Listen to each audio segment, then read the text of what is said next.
माधुरी अर्थात महादेवीचा जबाबच नोंदवला गेला नाही. जीवजंतू शब्द वापरलाय, लक्षात ठेवा. ह्या विषयावर मी बोलणार आहे. कधी ना कधीतरी त्याला त्या AWBIच्या सत्व परीक्षेतून जावं लागतं. आम्ही त्याला हॅरेस केलेलं नाही, उलट तो स्क्रीनवर दिसू नये म्हणून त्याला जर तिथनं काढायचं असतं तर आम्हाला त्याला मारावं लागलं असतं, ओरडावं लागलं असतं, हाकलावं लागलं असतं. ती त्याची हॅरेसमेंट झाली असती. पण ते त्यांच्या नियमाच्या चौकटीत बसत नव्हतं. तुम्हाला तो स्क्रीनवर प्राणी दिसला ना की त्याचे 25,000 रुपये भरा. निर्माता दिग्दर्शकांचं शोषण होतं, त्यांची हॅरेसमेंट होती. जी माणसंच असतात पण ती त्यांच्या जीवजंतूच्या व्याख्येमध्ये बसत नाहीत. कोर्ट खूप व्यापक विचार करून निर्णय देतं, म्हणून तर निकाल लागायला वेळ लागतात ना कधी कधी.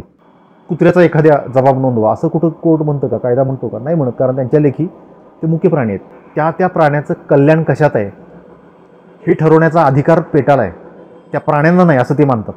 पण फक्त जैन धर्म एकमेव मला असा दिसला की ज्याच्यामध्ये कुठल्याही हिंसेला स्थान नाही.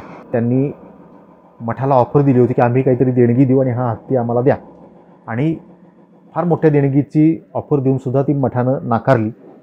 आणि त्याच्यानंतर पेटा इन झाली या प्रकरणात. तर पाठीमागं जाणाऱ्या कोंबड्या AWBIला खटकल्या, कारण त्यांना वाटलं की आम्ही त्या कोंबडीला हॅरेस केलेला असेल त्या शॉटमध्ये घेण्यासाठी. तर तीच कोंबडी उद्या जेव्हा कापायला जाणार असेल त्यावेळेला AWBIचं म्हणणं काय आहे तिथं? आता माणूस नावाच्या प्राण्याला सुद्धा जर कसरती कराव्या लागतात पोटापाण्यासाठी, हे सगळे लो हँगिंग फ्रूट्स आहेत, सहज हाताला येणारी फळ आहेत. माधुरीच्या दोन्ही डोळ्यात दोघांनी जर बघितलं असतं ना तर वनताराला नेण्याचा हा निर्णय 100% बदलला असता.